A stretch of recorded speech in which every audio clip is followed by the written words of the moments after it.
Erros de raciocínio que muitos cristãos cometem. Nesse vídeo vou listar alguns dos erros de raciocínio que vejo muitos cristãos cometendo. Não vou listar todos os erros de raciocínio, senão o vídeo teria 50 horas de duração. Outros erros de raciocínio eu comentei em outros vídeos, então nesse vídeo eu comentei basicamente os erros que sobraram, os erros que não cheguei a comentar em outros vídeos. Antes de entrar nessa questão, vou explicar o que é falácia. A lógica é uma área do conhecimento que criou uma lista de erros de raciocínio. Esses erros de raciocínio são chamados de falácias. Cada erro de raciocínio possui um nome. Por exemplo, argumentum ad populum é um erro de raciocínio que consiste em considerar como correta alguma ideia pelo fato de ser uma ideia popular, com muitos seguidores.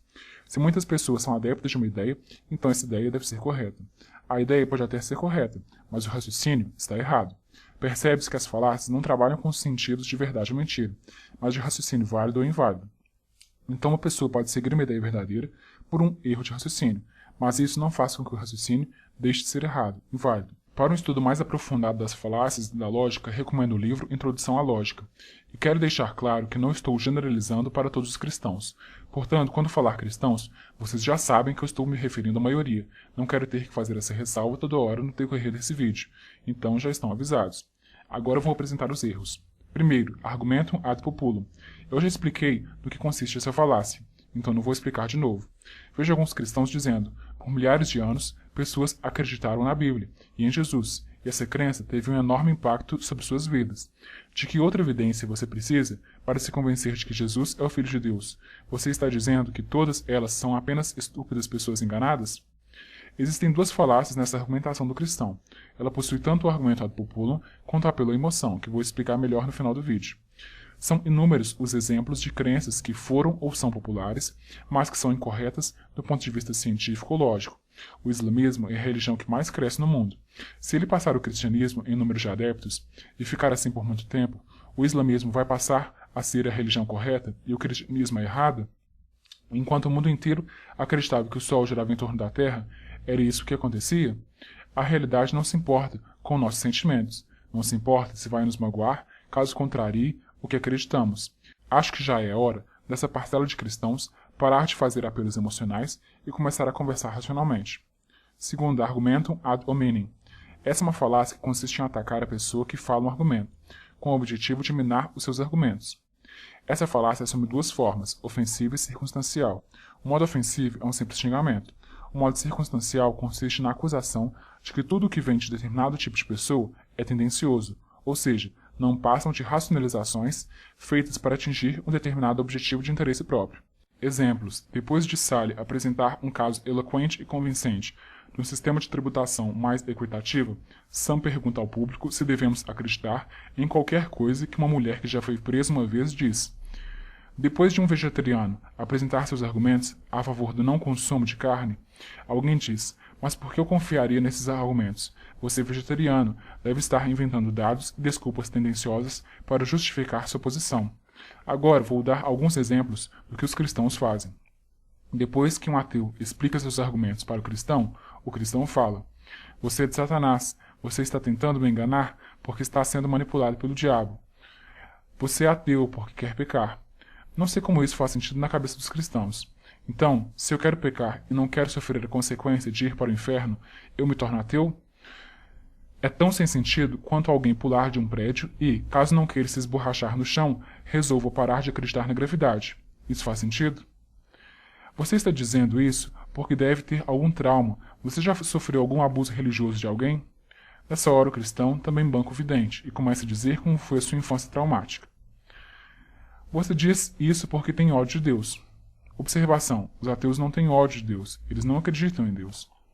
Ou depois que um ateu cita o argumento de alguém, o cristão responde, mas essa pessoa que você citou é ateia, não há motivo para considerar o que ele diz. É claro que ele vai falar coisas favoráveis ao ateísmo. Essa é a modalidade circunstancial que eu já falei. O cristão não analisa os argumentos, só analisa quem falou. Se for um ateu, então os argumentos são automaticamente descartados. Terceiro, argumentum ad perecundiam ou apelo à autoridade. Definição. Justificar uma afirmação através dos créditos de uma autoridade. Descrição.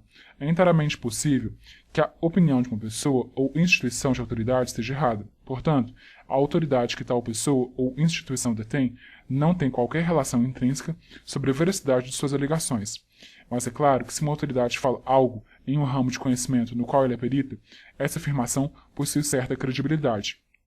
E a posição da comunidade científica sobre um tema possui elevadíssima credibilidade, mas não será verdade só porque eles são autoridades em um tema. E, claro, se uma autoridade em um assunto falar sobre um assunto no qual ela não é especialista, o que ela falou não terá maior credibilidade do que um leigo falando sobre isso. Exemplo: não sendo capaz de defender a sua posição de que a evolução não é verdade, Bruno diz que ele sabe de cientistas que também desaprovam a evolução. Muitos cristãos citam cientistas que discordam da evolução para dizer que a evolução não é verdade.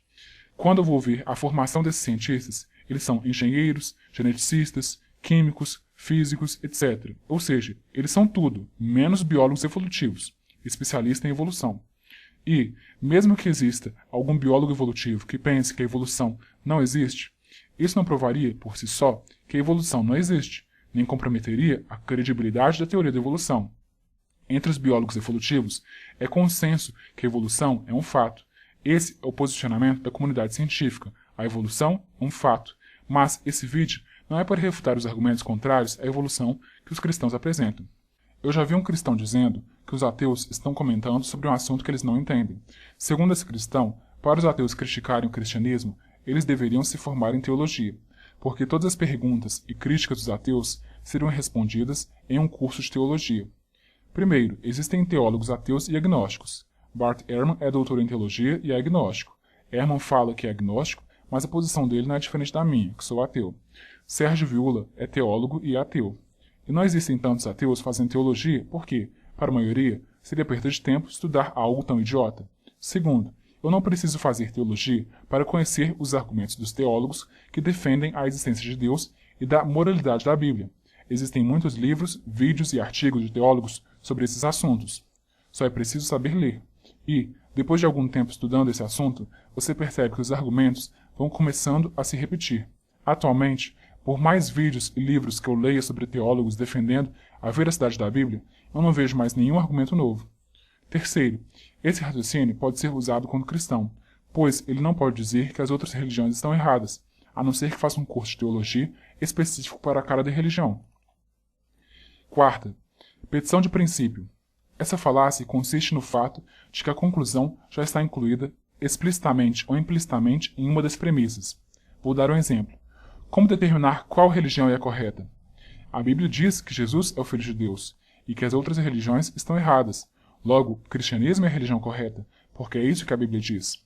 Ora, se a pessoa se basear na Bíblia e não em qualquer outro livro sagrado para decidir qual é a religião correta, ela já estará assumindo, como base do seu raciocínio, que o cristianismo é a religião correta, para depois chegar à conclusão de que o cristianismo é a religião correta.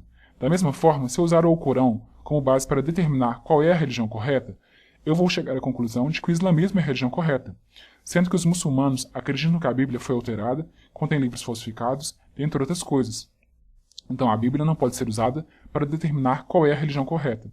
Não discordo de que a Bíblia contém livros falsificados e adulterações. Vou deixar um link na descrição que mostra claramente isso. Um exemplo do uso da Bíblia para determinar qual é a religião correta é dizer que a Bíblia afirma que as outras religiões são feitas por demônios. Mas no que isso prova que as outras religiões são realmente feitas por demônios? Eu posso usar essa acusação de certos cristãos contra eles mesmos. Talvez seja o cristianismo uma das religiões feitas por demônios. Mas o cristão responde: como pode o cristianismo ser feito por demônios se ele fala mal dos demônios e foi o primeiro a mencionar demônios?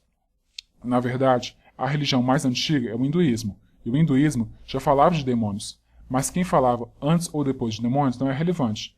Na Idade Antiga, existiam muitos falsificadores, ou seja, pessoas que escreviam textos alegando serem outras pessoas. E uma das estratégias dos falsificadores para enganar mais facilmente as pessoas era colocar nos textos falsificados acusações contra falsificadores. Assim, ao falar mal dos falsificadores no próprio texto falsificado, os falsificadores conseguiam mais confiança no seu texto. Afinal, se o texto condena a falsificação, não deve ter sido escrito por um falsificador.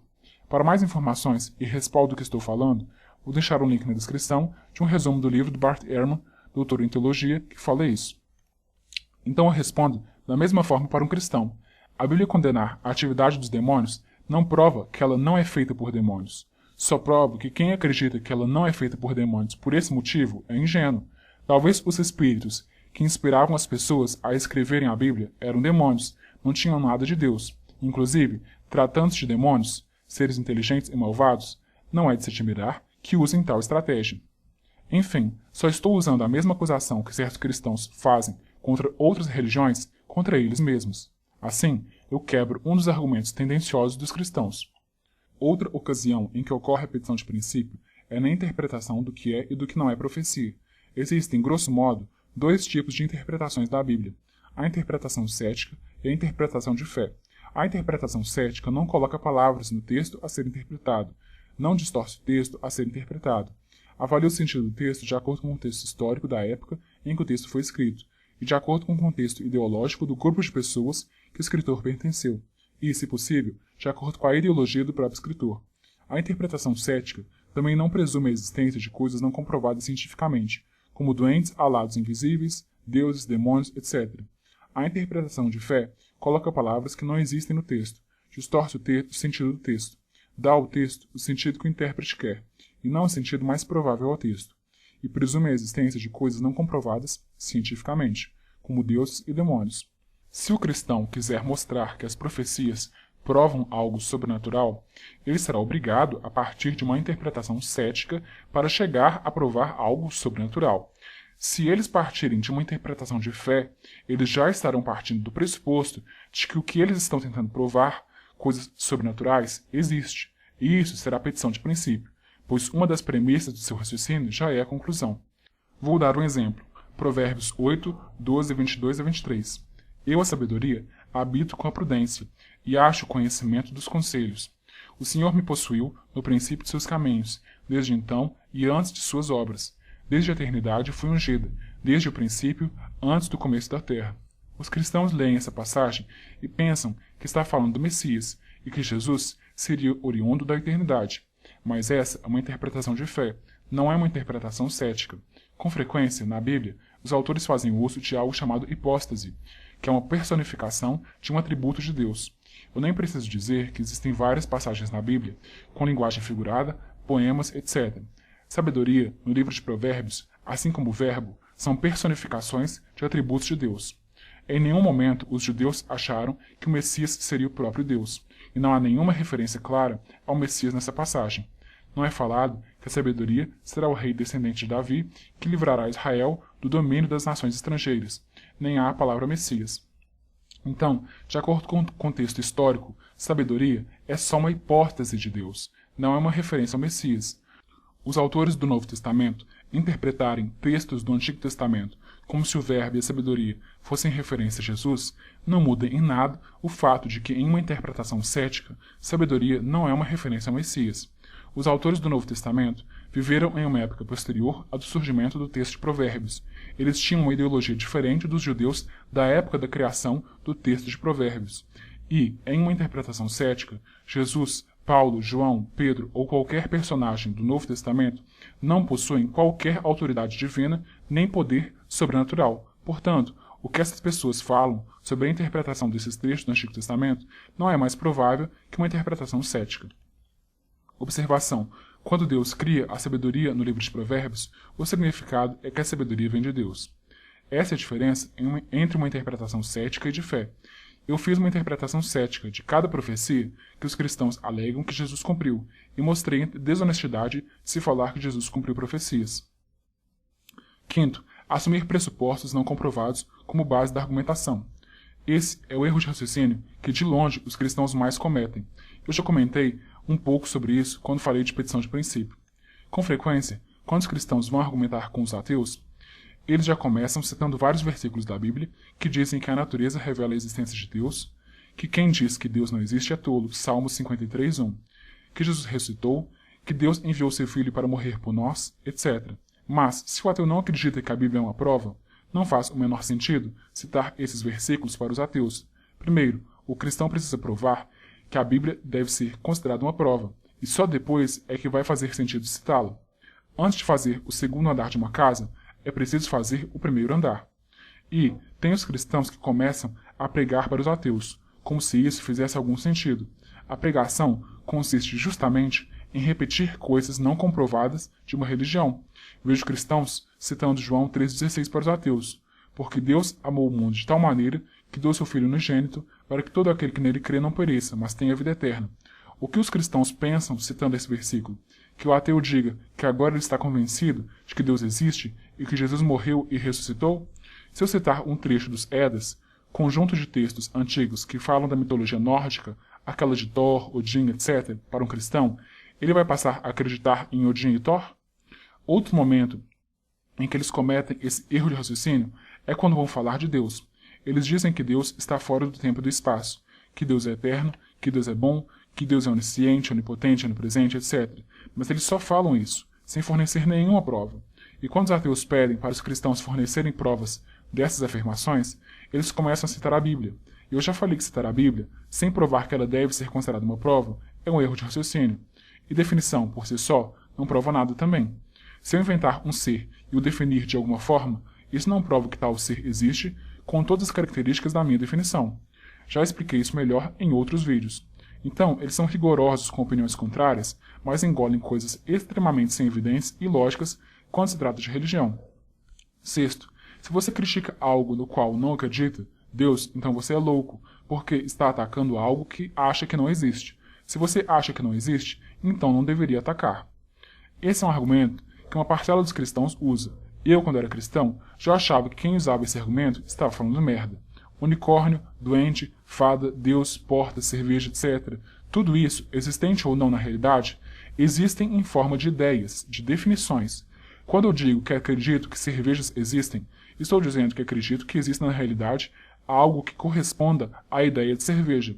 E, quando penso em fadas, acredito que não exista, na realidade, algo que corresponda à ideia, à definição de fadas. E acontece o mesmo com Deus. Qual é a definição de Deus? É um ser criador do universo e dos animais, que é onipotente, onisciente, onipresente, amoroso, bondoso, etc. Eu não acredito que exista na realidade algo que corresponda a essa ideia. Não existe nada de loucura nisso. É bem simples de entender. E eu não acredito estar atacando Deus. Eu estou atacando a ideia de Deus. Eu era cristão, e quando percebi que estava sendo alienado, fiquei com raiva do que a religião fez comigo. Só estou falando minhas opiniões para quem quiser ouvi-las. Se alguém não quiser ouvir e quiser ter fé, tudo bem, não vou incomodar. Argumentos tendenciosos, 2 pesos e 2 medidas. Os cristãos têm mania de interpretar a realidade de forma tendenciosa, ou seja, eles atribuem significado à realidade de acordo com o que lhes convém, e não de acordo com critérios racionais e imparciais. Se existe um cristão pobre, eles citam aquela passagem que Jesus diz que é difícil um rico entrar no reino dos céus e que bem-aventurados são os pobres e humildes. Se existe um ateu pobre, isso foi castigo de Deus na vida dele por ele ser ateu. Se alguém ora para um parente melhorar e esse parente melhora, foi Deus que fez melhorar. Se alguém ora para um parente melhorar e esse parente piora ou morre, são só coisas que acontecem, ou Deus sabe o que faz. Se um cristão sobrevive a um acidente de carro só com arranhão ou tetraplégico, graças a Deus por salvar a vida dele. Se ele morre no acidente de carro, Deus o levou para um lugar melhor. Então, é completamente tendenciosa a interpretação da realidade que os cristãos fazem. Em um cenário como esse, nenhum cristão deveria usar um caso como os que eu citei para tentar provar a existência de Deus. Certamente existirão casos, por pura probabilidade, de pessoas orando para seus parentes melhorarem e eles irão melhorar. Não há nada de sobrenatural nisso. E, caso fosse tirada essa interpretação tendenciosa e substituísse por uma que fosse lógica, se alguém melhorar depois de uma oração provasse que Deus existe, alguém piorar depois de uma oração provaria, pelo mesmo raciocínio, que Deus não existe. É essa tendenciosidade, dentre outras coisas, que fazem a religião não ser falseável, sendo que a falseabilidade é algo necessário para se ter uma prova. Ou seja, deve ser possível imaginar uma hipótese que, caso comprovada, possa provar que uma ideia ou ideologia é falsa. A comunidade científica diferencia o que é ciência de pseudociência por esse e outros critérios, e é claro que uma interpretação tendenciosa não é falseável. Oitavo, falácia da inversão do ônus da prova. Definição: passar a responsabilidade, ônus de provar a veracidade ou consistência lógica de seu argumento para o opositor. Descrição: o ônus da prova recai sobre quem está fazendo uma reivindicação, e não em nenhuma outra pessoa. A falácia é fruto da incapacidade ou indisposição de provar uma alegação, ou, na esperança de dar-lhe credibilidade, desafiar o opositor a refutá-la. Se a responsabilidade da prova não fosse de quem faz uma afirmação, Qualquer afirmação elaborada o suficiente seria válida, mesmo que seja absurda, tornando a discussão impossível. Exemplo: Emanuel disse que existe um grande monstro de espaguete voador invisível e imperceptível.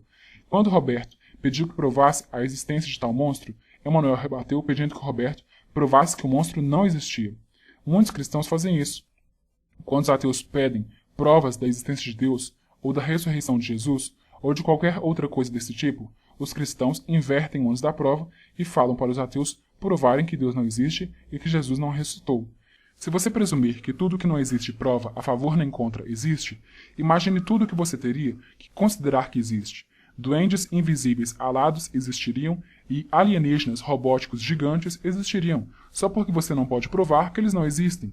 Se você for analisar a falácia argumentum ad ignorante, você chega a essa conclusão. Essa falácia consiste no erro de raciocínio de considerar que algo existe porque não existe prova de sua inexistência, ou de considerar que algo não existe porque não existe prova de sua existência. Exemplos: anjo não existe porque não existe prova de sua existência, ou anjo existe porque não existe prova de sua inexistência. Essa é uma falácia que serve de alerta tanto para alguns cristãos quanto para alguns ateus, que já vi usarem esse argumento. Fica claro o motivo de se presumir, presunção relativa que admite prova em contrário, que coisas sem provas de sua existência não existem, como doentes invisíveis alados e alienígenas robóticos gigantes. Também se tira dessa falácia a conclusão de que todas as coisas que não existem provas de sua inexistência são possíveis, mas se não existirem provas de sua existência, provavelmente não existem. É essa a lógica quando se fala de doentes alienígenas alados, e não será diferente quando se fala de Deus. Se não existem provas de Deus, de Jesus transformando água em vinho, de ressurreição, de anjos, etc., provavelmente essas coisas não existem. Quem tem que provar que Deus existe é quem afirma que ele existe, e não quem duvida da existência de Deus.